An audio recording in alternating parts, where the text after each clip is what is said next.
Hello, good morning student. कैसे हैं आप सब? उम्मीद है बहुत अच्छे से होंगे। और मैं सुजीत आप लोगों के बीच आ गया हूं एजुकेशन हब बाय सुपी में आप सभी के लिए। स्पेशली इस बार की जो सेशन है वो आप लोगों को पता ही है, क्लास 10 के लिए चल रही है। नेशनलिज्म इन इंडिया, मतलब ये कि भारत में राष्ट्रवाद का उदय। उसका हम लोगों ने पार्ट 1 देख चुका है और उससे पहले इंट्रोडक्टरी देख चुका है हम लोगों ने, है ना। ये दो पोर्शन हमारा क्लियर हो चुका था। आज का जो थर्ड पोर्शन रहने वाला है उस पोर्शन में हम लोग बात करने जा रहे हैं। और इसकी ही डिस्कशन को आज आगे बढ़ाते हुए हम लोग इस चैप्टर को लगभग लगभग कंप्लीट करेंगे। कोशिश होगा आज की क्लास में स्टूडेंट की इस चैप्टर को फिनिश किया जाए। तो आप लोग भी पैसेंस बना करके रखेंगे और पूरी तरह से कॉपरेट करेंगे कि हाँ, आज चैप्टर को पूरी तरह से स्टडी कर लेनी है। अगर बहुत वीडियो लंबी होगी तो डोंट माइंड कि हम लोग उतना जाएंगे, लेकिन कोशिश होगी, है ना। तो चलिए आज हम लोग इसका पार्ट 2 में जो सब चैप्टर्स 3 है उसका डिस्कशन करेंगे।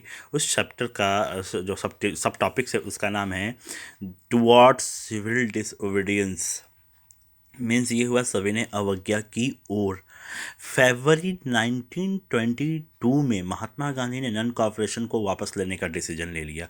उनको लगता था ना कि जो जो मूवमेंट है वो, जो इस टाइम पे जो हमारा जो ये नॉन कॉपरेशन मूवमेंट है वो क्या हो जा रहा है, वायलेंट होता जा रहा है। तो ऐसी स्थिति में उनको ये लग रहा था कि जो हमारे ग्रुप के लोग हैं उनको ट्रेनिंग की सख्त ज़रूरत है। और इस टाइम पे कांग्रेस के कुछ लीडर भी इस तरह की जो स्ट्रगल्स थे उनसे बिल्कुल थक चुके थे। वे 1919 के गवर्नमेंट ऑफ इंडिया एक्ट के तहत जो एक काउंसिल थी उसको गठित करके वहाँ वो पार्टिसिपेट करने के लिए अपना इंटरेस्ट शो करना शुरू कर दिए थे। उनको लगता था कि काउंसिल्स में रहते हुए ब्रिटिश जो पॉलिसी है उसका उसके अगेंस्ट में विरोध करना, है ना। और जो रिफॉर्म्स हो रही है उसकी बैरिस्ट्री करना, ये सब एक इम्पॉर्टेंट काउंसिल के यूनिट को शो नहीं करता है, ऐसा उनका मानना था। जिसमें CR दास, मोतीलाल नेहरू ने काउंसिल के पॉलिटिकल में वापस लौटने के लिए कांग्रेस के अंदर में रह करके स्वराज पार्टी का गठन कर दिया था। पंडित नेहरू और सुभाष चंद्र बोस जैसे जो यंग लीडर थे वो काफ़ी ज़्यादा क्या थे, उग्र थे, बिल्कुल एग्रेसिव लीडर थे, जो इंडिया को फ्री करने के लिए बिल्कुल प्रेशर अंग्रेजों पर बनाने का काम करना शुरू कर दिया था। इंटरनल डिबेट्स में और उनके असहमति से इस माहौल में ऐसे दो फैक्ट थे जिन्होंने भी जो 20 डिकेड्स की ओपनिंग यानी कि स्टार्टिंग ईयर्स में इंडियन पॉलिटिकल का जो स्ट्रक्चर था वो बिल्कुल चेंज करके रख दिया था, है ना। इसके फैक्ट में अगर फर्स्टली फैक्ट देखा जाए तो इस टाइम में जो पूरे वर्ल्ड वाइड में जो इकोनॉमिकल क्राइसिस थी उसका एक हम लोग इफेक्ट देख सकते हैं। जिसमें 1926 से एग्रीकल्चर प्रोडक्शंस की जो कॉस्टिंग थी या कीमतें थी वो काफ़ी ज़्यादा डाउन होने लगा, गिरने लगा। और 1930 के बाद 1930 ईयर के बाद तो पूरी तरह से ये जो स्थिति थी ना पूरी तरह से धाराशायी हो गई, नस्त नाबूद हो गई। एग्रीकल्चर प्रोडक्शन की मांग जो है उस टाइम पे काफ़ी गिरने लगी, एक्सपोर्ट काफ़ी ज़्यादा गिरने लगा। और किसानों को अपने जो प्रोडक्शन थे उसको बेचना और उससे रेवेन्यू जो आता था उसको चुकाना, यानी कि जो इनकम था उससे रेवेन्यू को चुकाना, ये बहुत टफ होने लगा। 1930 तक जो यहाँ के अर्बन या ग्रामीण एरिया के जो लोग थे उनके लाइफ में बहुत सारा जो था ना उथल पुथल होना शुरू हो गया। इस तरह के पृष्ठभूमि में ब्रिटेन की एक नई गवर्नमेंट आई और उसके जो लीडर थे वो थे सर जॉन साइमन। उनके लीडर में एक काउंसिल का गठन किया गया। आपको बता दूं स्टूडेंट, ये वही है जिस पे एक भी इंडियन को शामिल नहीं किया गया था। इसके सारे मेंबर, इस काउंसिल के सारे मुसलमान, सॉरी ब्रिटिश थे, है ना। मतलब ये कि विदेशी थे सारे के सारे। जबकि इंडिया पे शासन करना है तो इंडियन लोगों का सहयोग होना चाहिए, ये नहीं था, है ना, ये नहीं था। बल्कि यहाँ पे क्या था कि ब्रिटिश हुकूमत को चलाने के लिए भारत में टोटल के टोटल विदेशियों को इस काउंसिल का मेंबर बना दिया गया था। 1928 में जब साइमन कमीशन इंडिया आया तो उसका वेलकम जो है ना, बिल्कुल वो कहते हैं ना ग्रैंड वेलकम, वो एक स्लोगन था साइमन गो बैक के नारे से उनको वापस जाने को कहा गया। कांग्रेस और मुस्लिम लीग के सभी पार्टियों ने इस जुलूस पे या इस एजेंडे को डन करने के लिए पूरी तरीके से ज़ोरदार तरीके से प्रदर्शन किया। और इस विरोध को शांत करने के लिए वो लॉर्ड वायसराय जो वायसराय लॉर्ड इरविन थे ना, उन्होंने अक्टूबर 1929 में भारत के लिए डोमिनियन स्टेट का ऐलान कर देते हैं। इसके बारे में ये था ना कि ये कह सकते हो कि इसके बारे में जो एक टाइम है वो बहुत ज़्यादा कम टाइम में ये डिसाइड करने की बात होती थी।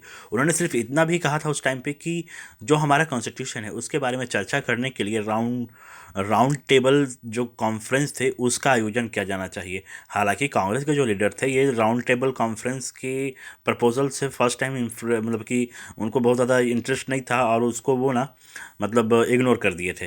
बट पीटी नेहरू और सुभाष चंद्र बोस के नेतृत्व में कांग्रेस का जो कहते हैं लीडरशिप था ना वो काफ़ी उसमें जोर पे था। जोर पे चलने का मतलब समझ रहे हो कि बिल्कुल उस टाइम पे ऐसा था ना कि जो चाहेंगे वो कर लेंगे। मतलब इतना ज़्यादा गहमा गहमी मौसम उस समय बना करके रखा गया था। हालांकि ये था ना कि इसमें इंडियंस जो थे बिल्कुल अवेयर हो रहे थे और इस अवेयरनेस का बेनिफिट जो था वो पूरी तरह से यहाँ देखने को मिल रहा था। इस टाइम पे मिडिल क्लास के जो लीडर्स थे जो ब्रिटिश डोमिनियन के भीतर भी जो कॉन्स्टिट्यूशनल अरेंजमेंट था उसके फेवर में थे। लेकिन इस पार्ट में आप देखोगे कि जो इसका इफेक्ट था वो घटता जा रहा था। दिसंबर 1929 में पंडित नेहरू की अध्यक्षता में कांग्रेस की लाहौर अधिवेशन में उन्होंने पूर्ण कंप्लीट स्वराज का मांग कर दिया और औपचारिक रूप से इसको माना भी गया। तय किया गया कि 26 जनवरी 1930 को स्वतंत्रता दिवस यानी जो हमारा फ्रीडम था ना उसके रूप में, यानी कि 26 जनवरी 1930 को फ्रीडम, कंप्लीट फ्रीडम है ना, जैसे हम लोग आज इंडिपेंडेंस डे बनाते हैं ना उस तरह के रूप में इनको मनाने का ये क्या कर दिए, कंप्लीट स्वराज को मानते हुए ये इस चीज़ को एक्सेप्ट कर लेते हैं कि हम इसको हम लोग सेलिब्रेट करेंगे इंडिपेंडेंस डे के रूप में। उसके बाद जो 3.1 है उसकी हम लोग डिस्कशन कर लें, जिसका पॉइंट का नाम है the short march and this civil disobedient movement. इस मूवमेंट में स्टूडेंट बताऊं कि देश को एकजुट करने के लिए महात्मा गांधी को एक शॉल्ट जो था ना एक बहुत ही स्ट्रांग सिंबल के रूप में, इफेक्टिव सिंबल के रूप में उनके सामने दिखाई दे रहा था। और 31 जनवरी 1930 को उन्होंने वायसराय इरविन को एक लेटर लिखा और इसमें उन्होंने 11 डिमांड्स रखी है ना। इनमें से कुछ नॉर्मल से कुछ डिमांड्स थी और कुछ जो था इंडस्ट्रियलिस्ट को लेकर के और कुछ फार्मर्स को लेकर के, उनसे जो उनकी स्थितियां थी उनको लेकर के उन्होंने कुछ डिमांड्स को रखने का काम किया था। गांधी जी इन सारे डिमांड्स के जरिए सोसाइटी में सभी क्लासेस को, है ना, चाहे वो हिंदू हो, मुस्लिम हो या अपर क्लास हो, लोअर क्लास हो, बैकवर्ड क्लास हो, जिस तरह का सबको जोड़ने का काम शुरू किया। शॉल्ट का जो था ना वो इस्तेमाल बिल्कुल ऐसा कह सकते हो कि वो चाहे कोई भी क्लास के लोग हो ना, अमीर गरीब या कोई कास्टिज्म को ही फॉलो करने वाले किसी तरह के भी इन्वायरमेंट में, तो वो तो सॉल्ट का यूज़ करते ही करते थे। उनको हर दिन भोजन करना ही था, खाना खाना ही था, उसमें सॉल्ट का यूज़ होता ही आप जानते ही हो। तो ये एकदम बिल्कुल नेसेसरी थिंग था। और इस पर ही अंग्रेज़ों ने क्या कर रखा था ना कि अनाप शनाप टैक्सेस जो थी वो लगा रखा था सॉल्ट पे। इसलिए इसको हटाने का इन लोगों ने क्या किया, मतलब कि एक कोशिश करी। इसमें महात्मा गांधी ने जो थे ना वो एक अल्टीमेटम लेटर भी पोस्ट किया ब्रिटिशर्स को, है ना। उन्होंने ये लिखा कि अगर 11 मार्च तक उनकी सारी डिमांड्स नहीं मानी गई तो कांग्रेस है वो सिविल डिसोबीडियंस मूवमेंट छेड़ देगी। इरविन झुकने को तैयार नहीं था। रिजल्ट ये हुआ कि महात्मा गांधी ने 78 मेंबर्स के साथ, अपने जो 78 वॉलंटियर्स थे उनके साथ उन्होंने सॉल्ट सत्याग्रह शुरू कर दिया।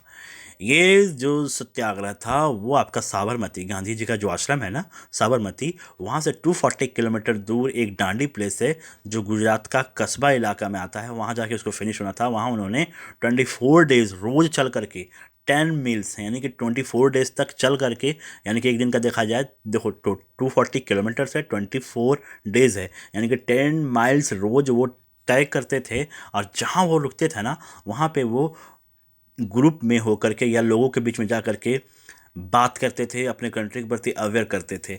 यानी कि रोज़ का रोज़ वो मीटिंग करते थे, ऐसा कह सकते हैं, और लोगों को बताने का काम करते थे कि हमारे कंडीशंस में क्या चीज़ों को फॉलो करनी चाहिए। अभी अप्रैल 6 को दांडी जब वो पहुंच जाते हैं तो उन्होंने समुद्र जो है ना, सी, वहाँ के पानी को उबाल करके सॉल्ट बनाने का काम करते हैं। और इस तरह से वो सॉल्ट बना करके सॉल्ट लॉ का उल्लंघन करते हैं। यहीं से सिविल डिsobedience जो है ना वो शुरू हो जाता है। और यह मोमेंट सिविल डिसोबीडियंस के मुकाबले किस तरह से डिफरेंट था। इस बार लोगों ने न केवल अंग्रेज़ों का सहयोग न करने के लिए बल्कि जो कॉलोनियल लॉज थे उनका उल्लंघन करने का भी आह्वान किया जाने लगा था, है ना। आप समझ सकते हो कि कितना यहाँ पे जो एग्रेसिव पॉइंट्स है वो कितना बढ़ चुका था। देश के अगर डिफरेंट पार्ट्स को अगर मेज़र किया जाए तो आप ये भी देखोगे कि यहाँ पे डिफरेंट पार्ट्स पे भी जो है ना लोग जो है हजारों के तादाद पे लॉ, जो सॉल्ट लॉ था उसको किसी न किसी तरीके से तोड़ने का काम कर रहे थे। और सरकारी या गवर्नमेंट्स जो सॉल्ट इंडस्ट्रीज़ थी, फैक्ट्रीज थी, उसके सामने उन लोगों ने क्या किया, डेमोस्ट्रेट करना शुरू किया। फाइट करने के लिए उन लोगों ने प्रदर्शन करना शुरू किया। और मूवमेंट जो था वो फैला तो विदेशी कपड़ों का बहिष्कार भी किया जाने लगा। हम जब ये फैल रहा था तो लोगों को ये लगा कि नहीं, विदेशी कपड़े जो हम वो यूज़ नहीं करेंगे। ऐसी स्थिति में विदेशी कपड़ों का भी भरपूर तरीके से विरोध किया गया। इसमें आप देखोगे कि जो वाइन शॉप्स थे उनका पिकेटिंग किया गया। किसानों ने जो लगान और जो चौकीदारी, जो टैक्सेस थे उनको चुकाने से उन लोगों ने इनकार कर दिया। गांव में जो भी तैनात कर्मचारी थे उन लोगों ने इस्तीफा देना शुरू कर दिया, रेजिग्नेशन, है ना। बहुत सारे प्लेसेस पे तो जंगल में रहने वाले जो फॉरेस्ट लॉस थे उनका भी उल्लंघन होने लगा, है ना। जो कंजर्व एरिया था उन पे जानवरों को ग्राजिंग के लिए अलाउ नहीं था, वो वहाँ पे घुस के ग्राजिंग करने लगे। मतलब देखिए हिम्मत कितनी बढ़ गई थी अपने इंडियंस की, है ना। इन सारे घटनाओं को देख कर के जो औपनिवेशिक गवर्नमेंट थी, है ना, कांग्रेसी लीडर को गिरफ्तार करना शुरू कर दिए। बहुत सारी जगहों पे तो हिंसक यानी कि वायलेंट टकराव होना शुरू हो गया। अप्रैल 1930 में जब एम गांधी के समर्पित साथी अब्दुल गफ्फार खान को गिरफ्तार कर लिया गया ना, तो पब्लिक पूरी तरह से भड़क गई। और जितने भी जेल थे, पुलिस गाड़ियाँ थीं, है ना, पुलिस जो अफसर्स थे उनको गोली मारना, सड़कों पे एकदम मतलब खुलेआम जो है वहाँ पे मौत का घाट जो है ना कहते हैं, वो इंडियंस का जो गुस्सा था वो उस रूप में उतरना शुरू हो गया। बहुत सारे लोग मारे गए इसमें, है ना। महीने भर बाद जब महात्मा गांधी को गिरफ्तार कर लिया गया तो सोलापुर के औपनिवेशिक मजदूरों ने अंग्रेजी शासन का प्रतीक पुलिस चौकियों को, नगर पालिका जो भवन है ना, जो आप लोग टाउन्स में रहते हैं देखते होंगे, है ना, जो जुडिशरी है, रेलवे स्टेशन है ना, इन सारी जगह पर क्या किया गया, पूरी तरह से इन चीज़ों को बैन करने का या फिर इनको बंद करने का जो था ज़ोर शोर से इन लोगों ने कोशिश करने लगा। इन लोगों का जो जोर था वो ज़्यादा ट्राई होने लगा। आप देखोगे कि जो ये जो ट्रायल था सत्याग्रह, वो शांतिपूर्ण तरीके पर, शांतिपूर्ण तरीके से नहीं, अब यहाँ पे मारपीट, वायलेंट जो कह सकते हो ना, ये स्थितियाँ यहाँ पे हो गई। आपको रिजल्ट के तौर पर ये बोलना चाहूँगा स्टूडेंट कि यहाँ पे ना ऐसी स्थिति होने के बाद लाखों इंडियंस को गिरफ्तार कर लिया गया, अरेस्ट कर लिया गया। महात्मा गांधी ने एक बार फिर इस मूवमेंट को वापस लेने का डिसीजन ले लिया। हर बार यही वो करते थे और इस बार भी उन्होंने यही किया। ओके, डोंट माइंड, हम लोग आगे देखेंगे। 5 जो मार्च 5 था 1931 को उन्होंने एल्विन के साथ एक कॉम्प्रोमाइज़ लेटर पे उन्होंने सिग्नेचर किया। इस पे इसको हम लोग गांधी इरविन पैक्ट के नाम से भी जानते हैं ना, जानते होंगे आप लोग भी। ओके, मैं बता दूं 1931 में गांधी इरविन पैक्ट हुआ, जो आपके लिए बहुत इंपॉर्टेंट पॉइंट है मैथ के हिसाब से, मैं बताऊंगा इसके बारे में भी। गांधी जी ने लंदन में होने वाले जो सेकेंड राउंड टेबल कॉन्फ्रेंस था उनमें उन्होंने अपने पार्टिसिपेशंस को लेकर के सहमति जताई कि ओके, इस बार जो राउंड टेबल कॉन्फ्रेंस 2 जो होगा उस पर कांग्रेस टीम जो है अपना पार्टिसिपेशंस रखेगी। ऐसी बातों को ये शो करने का काम कर दिए। ओके, उसके बाद जो है राउंड टेबल का जो फर्स्ट टाइम हुआ था तो उस टाइम पे तो इसका पुरजोर तरीके से विरोध हुआ था, है ना। इसके बदले में जो गवर्नमेंट्स पॉलिटिकल कैदी थे, है ना, उनको रिहा करने के लिए राज़ी कर लिया गया। दिसंबर 1931 में जो सम्मेलन के लिए गांधी जी लंदन गए तो उन्होंने ये कम्युनिकेशन, मतलब कि वार्ता के बीच में ही वो मतलब कि ये कहना ना कि जो 1931 में जो राउंड टेबल कॉन्फ्रेंस हुआ उसमें वो गए गांधी जी। ओके, जाने के बाद वहाँ पे एक कंक्लूज़न होना चाहिए था, जो नहीं होता है। आपसी विवाद के कारण ये सारी चीज़ें क्या हो जाती है, बिल्कुल मतलब टूट जाती है और गांधी जी वहाँ ऐसे ही निराश होकर के वापस लौट आते हैं। यहाँ कर उन्होंने पाया कि यहाँ की जो गवर्नमेंट है ना वो नए तरीके से दमन करने का काम शुरू कर दिया है। गफ्फार खान पंडित नेहरू, दोनों को जेल में डाल दिया। कांग्रेसों को गैर कानूनी घोषित कर दिया गया। जो भी वहाँ पे जो भी सभा होती थी, है ना, उसको बहिष्कृत कर दिया गया। इन सारी चीज़ों को रोकने के लिए जो भी था ना, जो मतलब ओपन तरीके से ब्रिटिश गवर्नमेंट के अगेंस्ट में होने वाली गतिविधियाँ थी, एक्टिविटीज़ थी, उनको रोकने का भरपूर तरीके से ब्रिटिशर्स ट्राई करने लगी, है ना। भारी आकांक्षाओं के बीच महात्मा गांधी ने सिविल डिसोबीडियंस को दोबारा स्टार्ट करने का डिसीजन लिया कि नहीं, अब हम सिविल डिसोबीडियंस मूवमेंट फिर से स्टार्ट करेंगे और बताएंगे ब्रिटिशर्स क्या हैं, और हम लोग इंडियंस क्या हैं ब्रिटिशर्स को ये बताने का काम वो करने के लिए फिर से सिविल डिसोबीडियंस मूवमेंट को शुरू करने का काम शुरू कर देते हैं। साल भर तक ना ये मूवमेंट चला, लेकिन 1934 तक आते आते इसकी जो एक्टिविटी है, जो डे बाय डे जो इसकी रफ्तार है, वो कम होती चली गई। ठीक है। इसके बाद नेक्स्ट पॉइंट हमारे पास है 3.2, how participants Shaw the moments, यानी कि लोगों ने आंदोलन को कैसे लिया। एक बहुत बड़ा पॉइंट है जिसका डिस्कशन बहुत ज़रूरी है। आइए हम लोग देखते हैं कि सिविल जो डिसोबीडियंस मूवमेंट में जो शामिल लोग थे, वो किस तरह से सामाजिक ग्रुप से किस तरह से डिफरेंस थे, उन लोगों ने मोमेंट्स में हिस्सा क्यों लिया, उनके आइडल्स क्या थे, और उनके लिए जो स्वराज है, कंप्लीट स्वराज, उसका मीनिंग क्या है। इन सारी बातों को इस पे हम लोग जानने का काम करेंगे। विलेजेस में जो भी किसान कम्युनिटी के लोग थे, जैसे गुजरात के पट्टीदार और यूपी के जाट मूवमेंट्स उसमें एक्टिव थे। बताऊं कि ट्रेडर्स जो थे ना, वो क्रॉप्स की एग्रीकल्चर करने के कारण व्यापार में बहुत ज़्यादा मंदी, है ना, मंदी और इन्फ्लेशन कह सकते हैं उस स्थिति में, और जो उसमें जो रेट जो काफ़ी डाउन हो रही थी, उससे लोग परेशान थे। मतलब मार्केट का हालत बहुत बुरा था, सब चीज़ का जो था ना, स्थिति बहुत बुरा हो रहा था। जब उनकी नगद आय खत्म होने लगी तो उनके लिए सरकारी लगान जो था चुकाना मुश्किल ही था। कैसे वो चुकाते? सरकार लगान कम करने के लिए रेडी नहीं था। चारों तरफ से बिल्कुल अनसेटिस्फैक्शन जैसे कंडीशन खड़ा करके रखे हुए थे इन लोगों ने। संपन्न किसानों ने सिविल डिसोबीडियंट को बढ़ चढ़ करके सपोर्ट किया। उन्होंने अपने कम्युनिटी को एकजुट किया और कई बार अपने अनिच्छित सदस्यों को बहिष्कृत करने के लिए मजबूर भी किया। उनके लिए स्वराज की लड़ाई भारी लगान के खिलाफ लड़ी गई थी, है ना। लेकिन जब 1931 में लगानों के घटे बिना आंदोलन वापस ले लिया गया तो उन्हें बड़ी निराशा हुई। फलस्वरूप जब 1931 में आंदोलन दोबारा शुरू हुआ तो उनमें से बहुतों ने तो पार्टिसिपेट करने से इनकार कर दिया। समझ रहे हैं बात को? गरीब किसान केवल लगान की कमी नहीं चाहते थे, उनमें बहुत सारे किसान जमींदारों से पट्टे पर जमीन लेकर खेती कर रहे थे। महामंदी जो था ना, उसमें जो क्राइसिस थी वो लंबी खिंच रही थी, और उसमें कहते हैं ना, नगद आमदनी बिल्कुल वो ख़त्म हो रहा था। छोटे पट्टेदारों के लिए ज़मीन का किराया, यानी कि जो उनका रेंट था उनको चुकाना उनके लिए मुश्किल होने लगा। वे चाहते थे कि उन्हें ज़मींदारों को जो भाड़ा चुकाना पड़ रहा है उनसे उनको निजात कर दिया जाए, उनको ये माफ़ कर दिया जाए।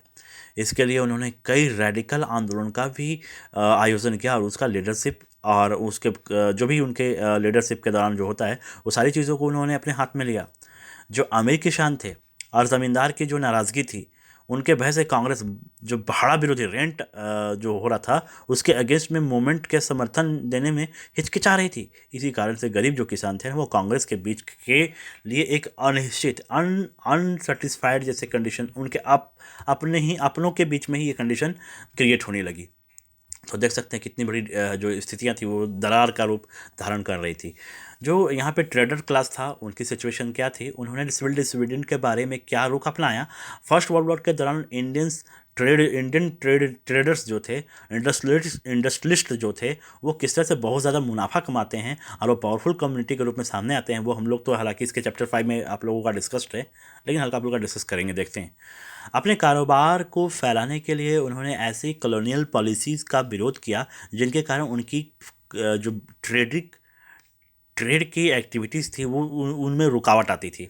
वे फॉरेनर्स वस्तुओं का इंपोर्ट करने से सेफ्टी चाहते थे, और जो रुपया स्टर्लिंग विदेशी जो भी एक्सचेंजेस था उसका रेशियो में वो बदलाव चाहते थे, जिससे इंपोर्ट में कमी की जा सके, है ना। उसका जो ट्रेड के बेनिफिट के लिए जो ऑर्गेनाइजेशंस थी, उन्होंने 1920 में इंडियन इंडस्ट्री और जो ट्रेड कांग्रेस, यानी कि Indian industrial and commercial Congress जो था, है ना, और 1927 में federation of Indian chamber of commerce and industry, यानी जिसको शॉर्ट में ना फिक्की कहते हैं, को गठित किया गया है ना। इनको लाया गया एक ऑर्गेनाइजेशन के रूप में। अब बताऊं कि पुरुषोत्तम दास, ठाकुर दास और जीडी बिड़ला जैसे जाने माने जो इंडस्ट्रियलिस्ट थे ना, वो इसके लीडरशिप के रूप में खड़े थे और इंडियन इकोनॉमी पर कॉलोनियल कंट्रोल का विरोध किया इन लोगों ने, है ना। और उन्हें जो सिविल डिसोबीडियंट मूवमेंट का जो सपोर्ट था वो उन्होंने देने का काम किया। उन्होंने मूवमेंट को इकोनॉमिकल हेल्प देने की कोशिश की, है ना। और जो भी इंपोर्ट एक्सपोर्ट से जो भी चीज़ें जो एक्सपोर्ट होता था, इंपोर्ट यानी कि जो चीज़ों को इंपोर्ट करता था, तो उनसे बचने का काम किया और अपनी चीज़ों को एक्सपोर्ट करने पे ज़्यादा इन लोगों ने फोकस कराया। ज़्यादातर जो ट्रेडर्स थे वो स्वराज को एक ऐसे युग के रूप में देखते थे जहाँ जो कारोबार है ना, कारोबारी हैं और औपनिवेशिक जो लिमिटेशंस हैं उनको वो समाप्त करेंगे, है ना। और जो इंडस्ट्रीज़ है वो यहाँ फले फूले, ऐसे ही उनकी इमेजिनेशन थी। राउंड कॉन्फ्रेंस में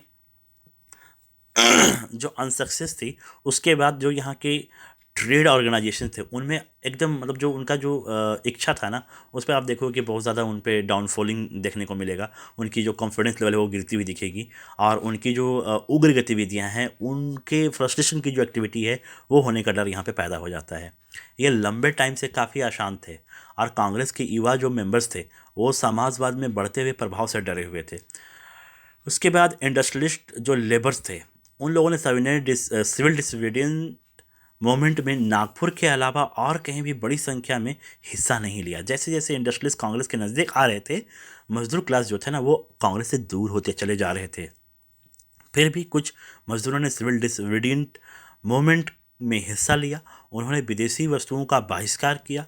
कुछ गांधीवादी विचारों को कम वेतन व खराब कार्य स्थितियों के खिलाफ अपनी लड़ाई से जोड़ लिया था। 1930 में रेलवे के जो वर्कर्स थे, है ना, और 1932 में जो गोदी कामगारों की हड़ताल हुई थी, 1930 में छोटानागपुर की तीन खान थी, है ना, माइंस में हजारों मजदूरों ने गांधी को की टोपी पहन करके रैलियां और बहिष्कार अभियानों में पार्टिसिपेट किया। फिर भी कांग्रेस अपने कार्यक्रम यानी जो प्रोग्राम्स थे, शेड्यूल्स थी, उनमें मजदूरों की मांगों को समाहित करने में हिचकिचा रही थी कि पता नहीं यार इनको शामिल किया जाए नहीं किया जाए। पता नहीं उनके माइंड में क्या था। देखो यहाँ पे एक तो इंडस्ट्रियलिस्ट जो रिचर क्लास था वो इन्वॉल्व हो चुका है, तो भाई छोटे क्लास को कौन ध्यान देता है ना। तो शायद इस समय कुछ ऐसी बातें कांग्रेस टीम में देखी जा रही थी। कांग्रेस को लगता था कि इससे उद्योगपति आंदोलन से दूर चले जाएंगे। अब देखें यहाँ पे सपोर्टिव नेचर की बात हो रही है, लेकिन किस तरह की ये डर है आप ही ज़रा डिसाइड करो स्टूडेंट। और साम्राज्यवाद जो है यानी जो साम्राज्यवाद जो विरोधी जो पावर है उनके बीच में ये डिस्ट्रक्शन आ जाएगा, ऐसा इनका सोचना था। सिविल डिसोबीडियंट मूवमेंट में जो वेमेंस थे उन्होंने बड़े पैमाने पर पार्टिसिपेट किया। गांधी जी के शॉर्ट सत्याग्रह के दौरान हजारों जो वेमेंस थी उनकी बात सुनने के लिए घर से बाहर आ जाती थी। उन्होंने जुलूसों में पार्टिसिपेट किया। नमक बनाने के टाइम में जब गांधी जी ने ये बताया कि हम सॉल्ट का विद्रोह करने जा रहे हैं, विरोध करने जा रहे हैं, तो उसमें भी आप देखोगे कि इनका सपोर्ट रहा वुमेंस का, है ना। विदेशी कपड़ों की शराब दुकानों जब पिकेटिंग हुई, आप देखोगे कि जो वाइन शॉप थे उनके पिकेटिंग करी गई। बहुत सारी वुमेंस जो थी उस टाइम पे इस मूवमेंट के दौरान या इस सराउंडिंग में उनको भी जेल पार जाना पड़ा। शहरी इलाकों में ज़्यादातर ऊंची जातियों के लोग जो होते थे ना, उनमें जो फीमेल थे वो ज़्यादा एक्टिव थी उस टाइम पे, है ना। मतलब अपर क्लास की जो लेडी थी वो ज़्यादा एक्टिविटी थी सोशल वर्क पे। जबकि रूरल एरिया या फिर जो आपके हाँ रूरल एरिया कह सकते हैं, रूरल एरिया के जो संपन्न किसान थे उनके परिवार की जो वुमेंस थी उन्होंने भी यहाँ पे मूवमेंट पे पार्टिसिपेट करने का काम किया। गांधी जी के आह्वान के बाद औरतों को राष्ट्र की सेवा करना और अपने पवित्र दायित्व दिखाई उनके जो अपने जो नेशन के प्रति जो उनके प्रति डिवोशन था वो देखने को इनके प्रति गांधी जी को मिला। लेकिन क्या है कि सार्वजनिक भूमिका में इस इजाफे का मतलब यह नहीं था कि औरतों की स्थिति में कोई भारी बदलाव आने वाला था।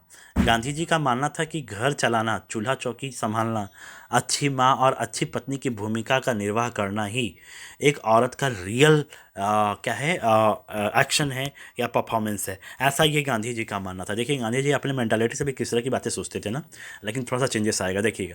इसलिए लंबे समय तक कांग्रेस संगठन में किसी भी महत्वपूर्ण पद पर अंग्रेजों को जगह देने से हिचकिचाती रही।